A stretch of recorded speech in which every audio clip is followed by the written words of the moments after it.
여러분, 홍역이 있죠. 홍역은 홍역 바이러스로 생기는 급성 전염병입니다. 지금은 별것이 아니죠.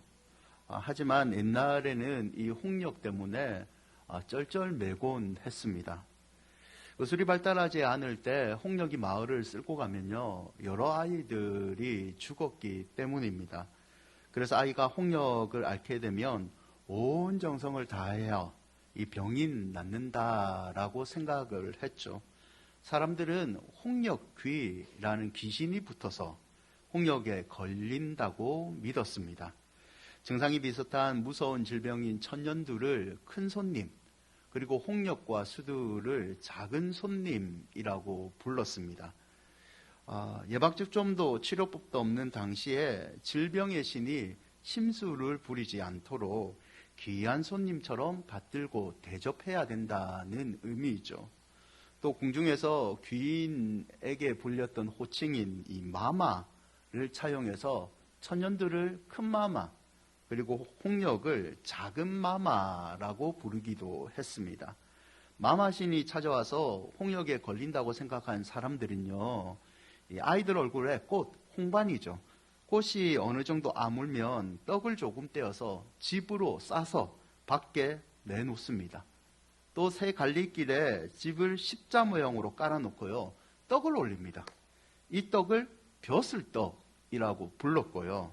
마마신이 가기 전에 떡을 잘 먹고 가십시오라고 비손하는 행위를 마마 배송이라고 불렀답니다. 여러분, 홍역에 걸리지 않는 아이가요, 이 떡을 주워 먹으면 홍역을 쉽게 치른다라고 믿었습니다. 이제는 이 홍역을 알아도 마마신이 들렸다고 생각하는 사람들은 없죠. 그때는요, 몰라서 그랬습니다. 어떻게 나을지, 이 병이 도대체 어디서 오는지 몰랐기 때문에 귀신 때문이라고 사람들은 생각을 했던 거죠. 여러분, 마땅히 알아야 할 것을 알지 못하는 것은 슬픈 일입니다. 특히 영적 지식이 없는 것은 더 큰 슬픈 일이죠. 본문에는 영적인 지식이 부족함으로 고통을 겪은 한 사람이 나옵니다. 그 사람은 사사인 입다이죠. 입다는 큰 자이고 유력한 사람입니다. 하지만 그에게는 약점이 있었는데요. 사사기 11장 1절을 보시면 큰 용사이지만 그는 기생이 낳은 아들입니다. 이 약점 때문에 형제들은 입다를 미워했습니다. 그리고 입다는 내쫓김을 당했죠. 11장 3절에 보면 하지만 입다는 큰 용사였기 때문에 내쫓김이 당한 도비라는 땅에서도 잡류 여러 사람들이 그에게 모여들고 큰 세력을 형성하게 되었습니다. 그의 소문은요, 고향 땅까지 들립니다. 마침 암몬이라는 족속이 침략을 해오고 위기를 맞이하게 되자 이 길르앗의 지도자이든 장로들은 입다를 찾아갑니다. 자신들을 도와서 싸워줄 것을 요청을 하죠. 입다는요, 찾아온 장로들과 협상을 벌립니다. 협상은 두 번에 걸쳐서 이루어지는데요. 11장 6절을 보면 입다가 이르게 우리가 암몬 자손과 싸우려고 하니 당신은 와서 우리의 장관이 되게 하여 주십시오. 주도권은요, 찾아온 길르앗 장로들에게 있습니다. 그들은 원래 입다를 머리로 데려갈 생각이었지만 그래도 기생의 아들이고 주도권을 뺏길 것 같아서 장관으로 낮춰서 우리를 위해서 싸워달라라고 요청을 합니다. 11장 4절, 7절을 보시면 입다가 거절을 합니다. 나를 미워하고 나를 쫓아낼 때는 언젠데 환난 당했다고 이제 와서 나를 도와달라고 하느냐라고 거절합니다. 8절에 이 거절을 들은 장로들이 두 번째 협상을 펼칩니다. 자기들이 원래 생각했던 모든 주민의 머리로, 모든 주민의 최고의 대장으로 당신을 모셔가겠다라는 조건을 내밀죠. 입다가 수용을 합니다. 수용을 할 때 두 가지 조건을 더 겁니다. 만일 너희가 나와 함께 암몬 족속과 싸운다면, 하나님이 그들을 내 앞에 내어주신다면 기생의 아들이 됐다는 이유로 공동체에서 쫓겨났던 이 입단은요, 이제 큰 용사가 되어 당당히 이스라엘의 머리가 됩니다. 전쟁을 치르죠. 입단은요, 승리합니다. 11장 32절과 33절에 보면 암몬 족속이 이스라엘 자손 앞에서 항복을 하는 대승을 거두게 됩니다. 여러분, 입단은 이제 승승장구만 남은 것 같아요. 쫓겨난 고향에서 대승한 장군으로 와서 이제 자기의 영향력을 펼치면서 살아갈 행복만 남은 것 같습니다. 하지만 이 전쟁 승리 이후에 입단은요, 인생의 행복을 누리지 못합니다. 왜냐하면 그의 딸을 잃어버리기 때문입니다. 여러분, 입단은 전쟁에서 승리했음에도 불구하고 왜 완벽한 승리의 행복을 누리지 못했을까요? 첫 번째는요, 그는 말씀을 몰랐기 때문입니다. 입단은 암몬과의 전쟁을 앞두고 불안한 마음을 가졌던 것 같아요. 그는 내가 암몬 족속을 쳐부수고 이 민족을 구원할 수 있을까? 이번에 이스라엘의 머리가 될 수 있는 절호의 찬스인데 이 기회를 놓치면 어떡할까? 그 불안한 마음에 입단은요, 성급한 서원을 합니다. 11장 30절과 31절인데요. 그가 입다죠. 여호와께 서원하여 이르되 주께서 과연 암몬 족속을 내 손에 넘겨주시면 내가 암몬 족속에서 평안히 돌아올 때에 누구든지 내 집 문 앞에서 나와서 나를 영접하는 그를 여호와께 돌릴 것이니 내가 그를 번제물로 드릴 것이다. 번제물은 태워서 죽인다는 의미입니다. 하나님께 드리겠다고 서원을 합니다. 하나님은요, 승리를 주십니다. 11장 32절과 33절에 보면 여호와께서 그들을 그의 손에 넘겨주시고 암몬 족속이 항복을 하죠. 여러분, 32절을 자세히 보시면 사실 입다의 소원은요, 이 전쟁과 큰 의미는 없습니다. 하나님이 입다의 소원을 흠합하셨다, 즐겁게 받으셨다, 그런 기록이 없습니다. 하나님은 이미 승리를 공동체에 주기로 계획하고 계셨던 거죠. 승리의 노래를 부르며 입다는 기항을 했습니다. 하지만 문제가 생겼죠. 11장 34절을 보면 입다가 미스바에 있는 자기 집에 이르렀을 때 보라, 그의 딸이 소고를 잡고 춤추며 나와서 영접하니 이는 그의 무남 동료라. 딸이 아버지가 승리하고 나오니까 맨 먼저 나가서 아버지가 죽을 줄 알았는데 살아서 돌아오니까 너무 기뻐서 아버지를 맞이합니다. 여러분, 당연한 현상이죠. 그런데 이게 문제가 됩니다. 왜 문제가 되죠? 입다의 소원 때문입니다. 입다는 먼저 자신을 영접한 자를 하나님께 불로 태워서 죽여서 바치겠습니다 라는 서원을 했기 때문입니다. 11장 35절을 보면 입다가 괴로워합니다. 어찌할꼬 내 딸이여, 너는 나를 참담하게 하는 자요, 너는 나를 괴롭게 하는 자 중에 하나로다. 내가 여호와를 향하여 입을 열었으니 능히 돌이키지 못하리로다 하니. 괴롭지만 그는 서원을 지켜야 됐죠. 입다의 딸은요, 아버지의 이 무지로 일한 서원에 순종을 합니다. 2달간의 애곡의 기간 후에 입다는 너무 사랑하는 자신의 딸을 서원대로 하나님께 불을 태워서 바쳐버립니다.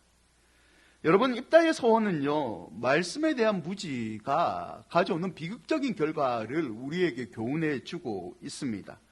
레위기 18장 21절을 보면 이런 말씀이 있어요. 너는 결단코 자녀를 몰렉에게 주어 불로 통과하게 함으로 내 하나님의 이름을 욕되게 하지 말라. 나는 여호와이니라. 하나님은 자녀를 이방신들에게 불로 바쳐서 태우는 그런 제사를 하나님 원하지 않는다라고 분명히 얘기했습니다. 하지만 입다는 이 말씀을 몰랐습니다. 레위기 27장 1절과 8절에 보면요, 혹시 이방신들의 풍습에 너희들이 혹해요 사람을 하나님께 드리기로 작정을 했다면 돈으로 대납할 수 있는 가능성도 하나님 가르쳐 줬습니다. 20세 이상의 여자는 은 30세겔, 미만의 여자는 은 10세겔을 내면 된다라고 가르쳐 주십니다. 하지만 입다는 이것도 몰랐습니다. 여러분, 왜 입다가 이런 서원을 했을까요? 그가 살았던 시대를 알면 우리는 알 수 있는데요, 입다가 살았던 시대는 사사시대입니다. 사사시대의 특징을 사사기 21장 25절은 명확하게 우리에게 가르쳐 주는데요, 함께 한번 읽어볼까요? 그때 이스라엘에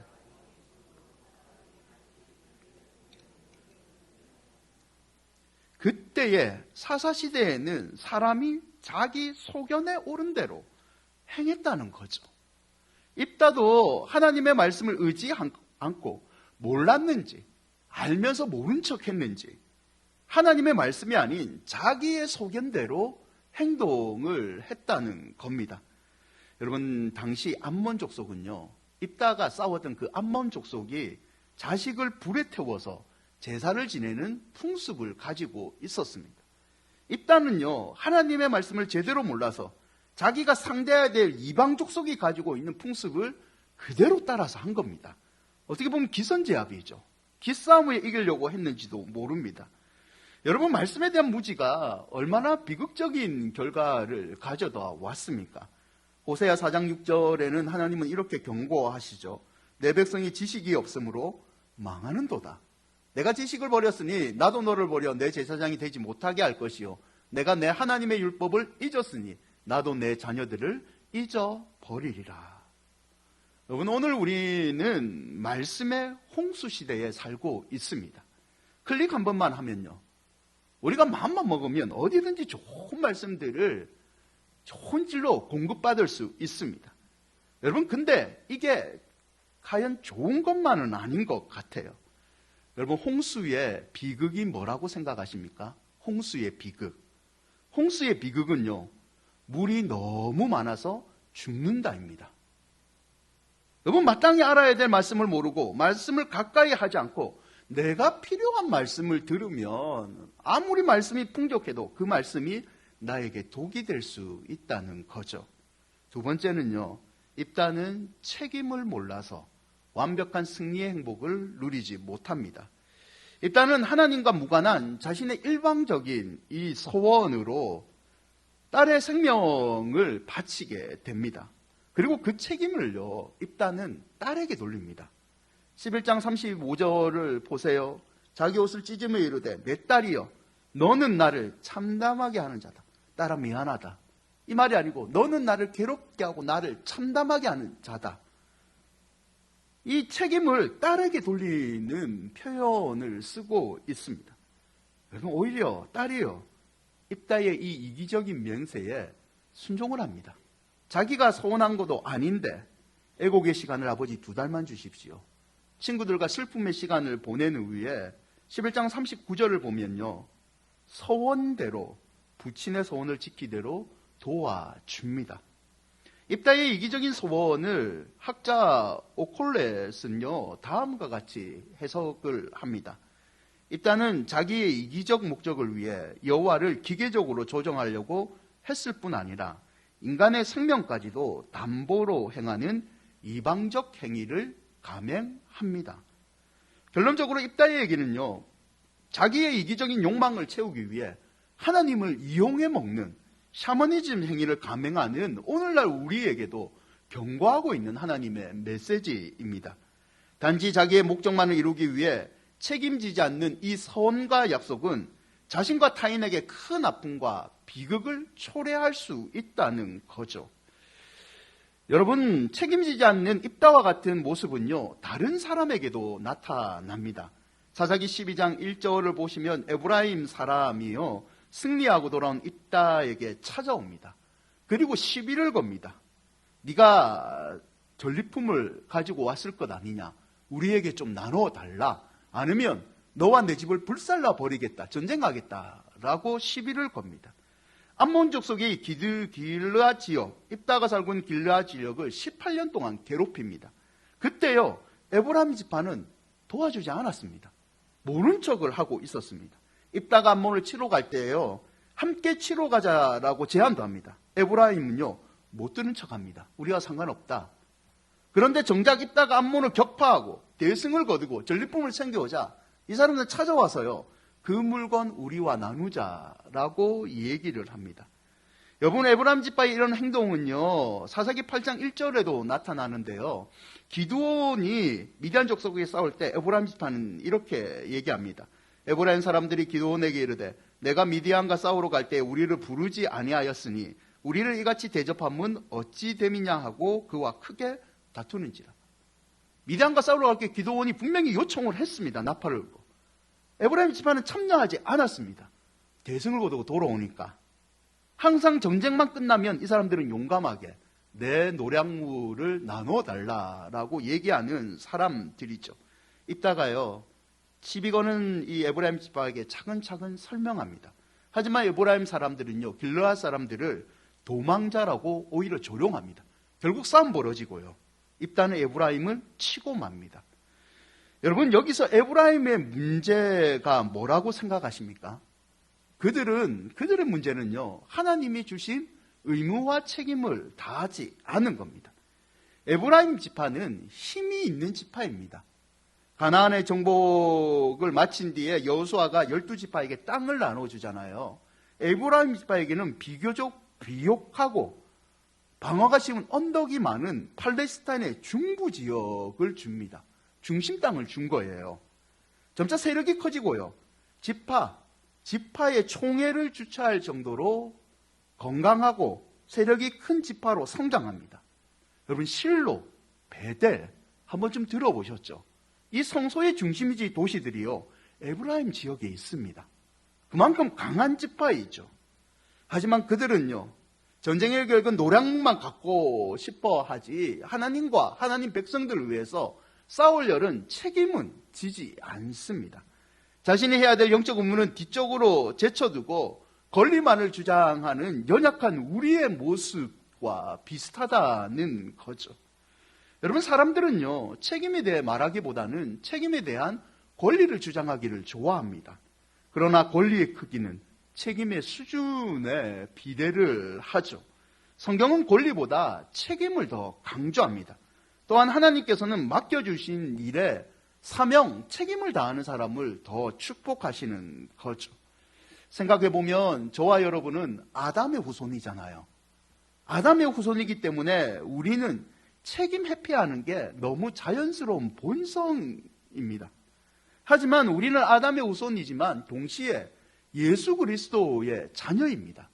예수 그리스도로 말미암아 새로운 피조물이 되었죠. 그리고 그리스도 예수를 닮은 성도의 길을 걸어가고 있습니다. 여러분, 예수님은요, 자신의 목숨을 내어주시기까지 자기 백성을 향한 책임을 지신 분입니다. 그 예수를 따르는 성도인 우리도 책임을 다하는 모습을 보여야 되지 않겠습니까? 입다의 이야기는 욕망에 사로잡혀 하나님마저 이용하려는 이 타락한 인간의 모습을 적나라하게 보여줍니다. 우리는 이 입다의 얘기를 듣기 싫다, 내 모습은 아니다, 거부하기보다는 입다의 얘기를 통해서 주는 교훈을 마음에 새기고 하나님이 원하시는 성숙한 신앙의 길로 찾아가야 될 줄 믿습니다.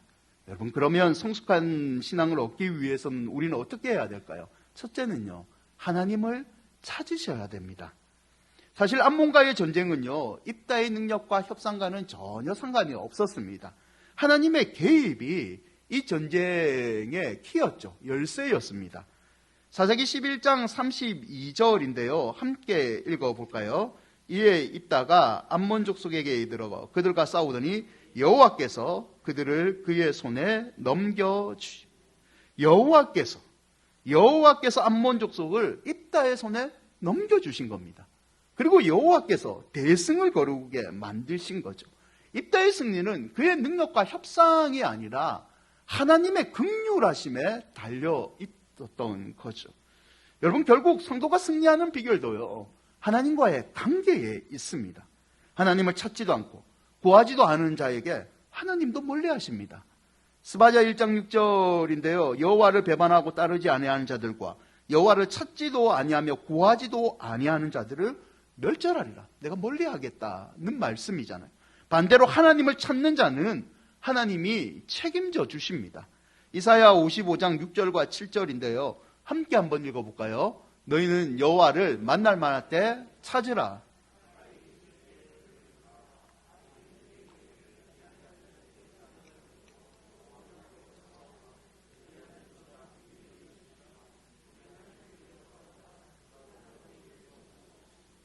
뭐라고 얘기합니까? 하나님을 만날 만할 때 찾으라. 가까이 계실 때 그를 불러라. 그래야지 하나님이 너희를 용서하시고 긍휼의 은혜를 베풀어 주신다는 거죠. 여러분, 정기동 목사님의 설교의 예하에 놓은 이야기인데요. 정북동 목사님이 어렸을 때 저녁 예배를 마치고 나아갈 때 웬 사람이 2층에 살금살금 기어 올라가는 것을 보았답니다. 도둑이다. 내가 교회를 지켜야지 라는 생각으로 겁도 없이 이 도둑으로 생각되는 사람을 몰래 따라갔답니다. 가까이 가서 보니까 웬걸요, 동네에 잘 아는 아저씨였습니다. 목사님을 보시더니 이 아저씨가 깜짝 놀라는 거예요. 쉬, 사람들이 알면 안 된다. 쉬 라고 하는 거예요. 더 가까이 가서 보니 아저씨가 술이 잔뜩 취한 상태였습니다. 어떻게 오셨어요, 아저씨? 라고 여쭤보았더니 아저씨가 이렇게 말하는 거예요. 하나님 아버지께 인사드리러 왔다. 하나님 오늘도 술 한잔 했습니다. 용서해 주십시오. 이 아저씨는 본래 예수님을 믿는 분인데 술을 끊지 못하고 늘 술에 취한 삶을 살았답니다. 그러다 보니 교회는 나오고 싶은데 예배를 제대로 드리지 못했던 거죠. 이날도 남들이 다 간 다음에 몰래 예배당에 들어가 하나님께 인사하고 돌아가려고 왔던 길입니다. 그런데 아이한테 들켰잖아요. 이분이 이 아이에게 들킨 부끄러움이 잊혀지지 않는 거예요. 자기가 너무 잘 아는 아이에게 술 취한 모습을 들켰다는 게 몹시 부끄럽고 그 위에 술을 끊고 교회를 다니기 시작했습니다. 그의 장로님이 되고요. 자녀들과 함께 예수를 믿는 복을 누리며 살았죠. 여러분, 평소에 하나님을 잊지 않고 그래도 하나님께 인사라도 드리겠다고 하나님을 찾았기 때문에 살 길이 열렸던 거죠. 여러분, 한평생 살아오면서 어떤 어려움을 당하든지 혹시 교회에서 어떤 시험을 받더라도 어떤 경우에도 하나님을 멀리 하지 마시기를 바랍니다. 하나님을 찾으십시오. 하나님을 찾는 자들을 결코 버리지 않으시고 반드시 은혜를 베풀어 주십니다. 둘째는요, 성숙한 신앙으로 가기 위해 우리는 말씀으로 대해야 됩니다. 입다의 잘못은요, 말씀을 몰랐기 때문입니다. 아니, 말씀을 알았는지 모르겠지만 자기 원하는 대로 말씀을 해석하고 행동했던 데 있죠. 그래서 말씀을 대하는 태도가 성도의 인생을 결정하는 겁니다. 시편 119편 96절과 97절인데요. 함께 읽어볼까요? 내가 보니 모든 완전한 것이 다 끝이 있어도 주의 계명들은 심히 넓으니이다. 내가 주의 법을 어찌 그리 사랑하는지요. 내가 그것을 종일 작은 소리로 읊조리. 모든 완전하고 생각하는 인생의 지혜는 다 끝이 있지만 하나님의 말씀은 끝이 없고 넓다. 내가 그 말씀을 소중히 여겨서 종이 작은 소리로 읊조리이다. 말씀을 하나님 대하듯이 말씀으로 대할 때에 우리에게는 성숙의 복이 오는 거죠. 고넬료라는 사람이 있습니다. 이 고넬료가요, 기도 중에 베드로를 초청하라는 한상을 듣습니다. 지시대로 사람을 베드로에게 보냅니다. 일가 친척을 다 모으고 베드로를 기다립니다. 드디어 베드로가 고넬료의 집에 도착합니다. 여러분, 베드로가 도착했을 때 고넬료가 한 첫 행동이 뭔 줄 아십니까?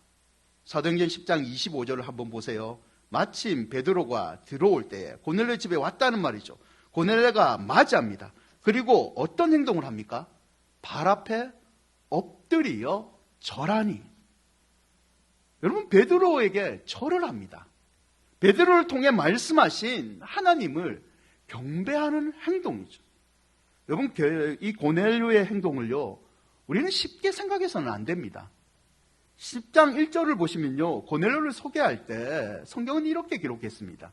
가이사라 고넬료라는 사람이 있으니 이는 이달리아 부대라 하는 군대의 백부장이라.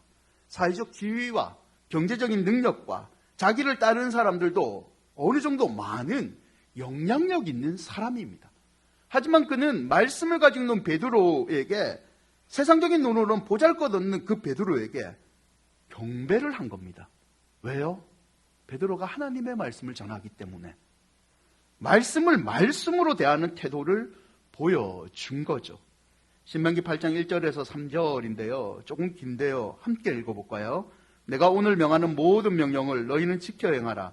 그래야면 너희가 살고 번성하고 여호와께서 너희의 조상들에게 맹세하신 땅에 들어가서 그것을 차지하리라. 내 하나님 여호와께서 이 40년 동안에 내게 강약길을 걷게 하신 것을 기억하라. 이는 너를 낮추시며 너를 시험하사 내 마음이 어떠한지 그 명령을 지키는지 지키지 않는지 알려 하심이라. 너를 낮추시며 너를 줄이게 하시며 또 너도 알지 못하며 내 조상도 알지 못하던 만나를 내게 먹이신 것은 사람이 떡으로만 사는 것이 아니요 여호와의 입에서 나오는 모든 말씀으로 사는 줄을 내가 알게 하려 하심이라. 아멘. 여러분, 사람은 떡으로 살지 않습니다. 사람은 하나님의 말씀으로 살아야 된다는 것을 꼭 마음속에 새기는 주일이 되시기를 축원드립니다. 여러분, 말씀을 맺고자 합니다. 국민일보의 칼럼에 있는 글이었는데요. 사진을 하나 보여주시죠. 여러분, 어딘 줄 아시겠습니까? 독산동 절대 아닙니다. 안양천은 더 아닙니다. 제주도입니다. 제주도. 우리 제주도에 사시던 고향인 분들도 있죠. 저도 이 길을 제가 가봤는지 안 가봤는지 모르겠어요. 제주도에 가면 신비의 도로라고 불리는 도로가 있답니다. 여러분, 이곳 언덕 중간에 가고 차를 세우면요, 기아를 중립에 세워놓고 브레이크 페달을 떼면 경사가 져 있잖아요. 차가 어떻게 돼야 되죠? 차가 어떻게 돼야죠? 미끄러져야 돼요. 그런데 자동차가 아래로 굴러가는 것이 아니라 언덕 위로 올라간답니다. 신기해서 자동차에 내려서 바닥에 물을 붓잖아요. 물이 언덕 위로 올라갑니다. 그래서 사람들이 신비의 언덕, 도깨비 도로라고 부릅니다. 이유가 뭘 것 같아요? 제가 사기치는 것 같죠? 착시 현상이라 합니다. 착시 현상. 이 도로 언덕 주변을 측량을 하면요, 육안으로 보기에 높아 보이는 곳은 낮은 곳이고 낮게 보이는 곳이 높은 곳이라는 겁니다. 여러분, 무엇을 말합니까? 우리 눈에 보이는 모든 것이 다 진리가 아니라는 말입니다. 우리 인생도 마찬가지입니다. 눈에 보기에 좋은 길, 성공으로 인도하는 것 같은 넓은 길들이 있죠. 하지만 이런 길들이 결코 넓은 길이고 성공의 길이 아닐 수 있다는 말입니다. 여러분, 이 길들이 진짜 성공의 길인지 알기 위해서는요, 우리는 우리의 눈을 하나님께 맞춰야 됩니다. 하나님께 찾아가서 하나님, 이 길이 좋은 길입니까? 이 길이 진짜 행복의 길입니까? 묻고 하나님의 말씀으로 점검을 받아야 되는 거죠. 여러분, 올 2023년에 꼭 하나님을 찾으시고 하나님의 말씀으로 소중히 여기시기를 바랍니다. 사람이 떡으로만 살 것 아니요, 하나님의 말씀으로 산다고 했습니다. 말씀이 여러분이 해결하지 못하는 것을 해결해주는 기적을 선물해 줄 믿습니다. 아무쪼록 다음 한 주간도 하나님을 꼭 찾으시고 하나님의 말씀의 은혜를 누리시기를 주의 이름으로 축원드립니다.